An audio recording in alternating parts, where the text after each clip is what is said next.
Ça, c'est un sujet qui est tombé aujourd'hui. Peut-on s'accorder sur ce qui est juste? Donc vous avez sûrement dit oui, non, oui, mais, ou oui, non, oui, non, mais. Voilà, c'était parfait, hein, il n'y avait pas de sujet, on ne pouvait pas répondre par oui ou par non.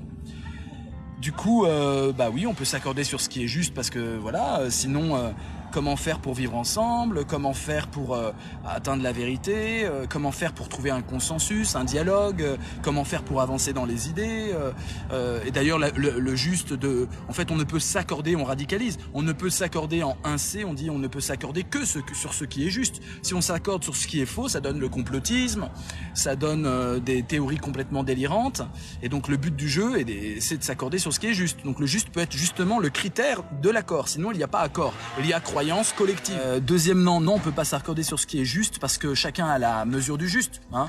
Un petit coup de relativisme pour le coup. Le juste, comment le trouver justement? Et là, on n'a pas de méthode. Et vous pouvez après parler de scepticisme, de doute, de confusion, de chaos, etc. Et troisième partie, on ne peut, écoutez bien, ça me fait marrer, on ne peut s'accorder sur ce qui est juste que si on fait de la philosophie. Hein, vous êtes d'accord? Vous avez fini comme ça votre copie? Rassurez-moi là.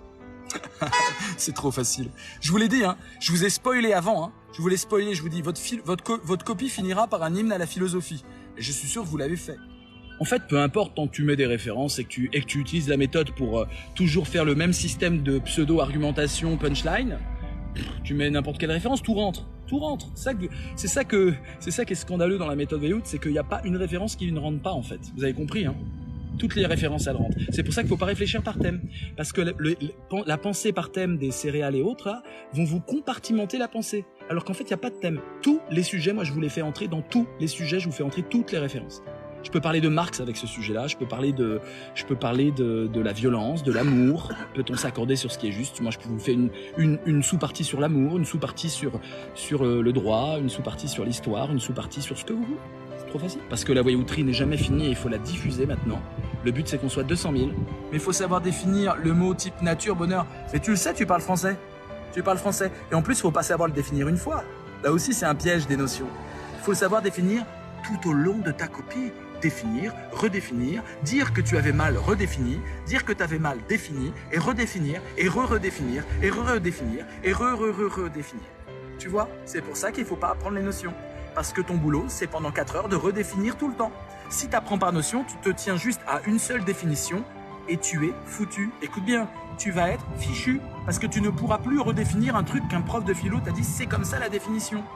Moi jamais je vous dis c'est ça la définition et pas autre chose. Ces profs qui sont branchés à ChatGPT et qui vous annonnent du ChatGPT à longueur de TikTok, eux, ils réfléchissent par des vraies définitions. Ils s'imaginent que vraiment ils ont trouvé la vraie définition. Voilà, c'est pas de la philosophie.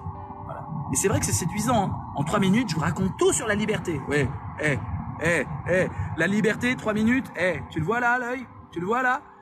Tu plies la notion en 3 minutes? La philosophie ne doit pas entrer dans le moule TikTok. C'est le moule TikTok qui doit entrer dans la philosophie. La philosophie ne doit pas se rabaisser à la rhétorique TikTok. C'est la rhétorique TikTok qui doit s'élargir à la philosophie. Et je le dis à TikTok France, si tu m'écoutes, mets-moi ce petit pastille bleue là, s'il te plaît. Fais-moi monter, on va tout défoncer, j'aurai des millions de followers, des millions. Et dites au revoir à mes followers là. Au revoir les gars. Ils passent le bac philo, ils ont peur. Bon courage. Ouais. Non, ça va bien se passer. Voilà, merci monsieur, au revoir. La vie est pas belle. En fait, je choque les gens parce que je kiffe la vie.